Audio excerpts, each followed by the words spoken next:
In this video guys, I'll be telling you how to redeem Roblox gift card on your iPad. To do that, first of all guys, open your browser and now just go to roblox.com. Just go to roblox.com and it will take you to this page. Now to redeem your Roblox gift card, just tap on this Robux icon over here, Robux icon, and tap on this redeem Roblox code.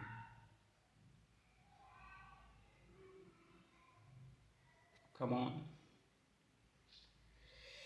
why it's so slow?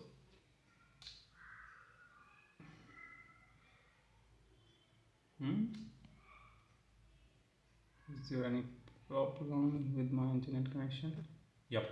Now once you're over here guys, just enter your code and anything like you must have the code, and now you will get the code with your gift card, and now enter your code and just tap on this redeem button to redeem your code, and you will be or redeem your gift card, and you will your Robux will be carried to your Roblox account. Yeah, that's how you guys you can do it. Hope you like it. Subscribe for more video. Till then, bye.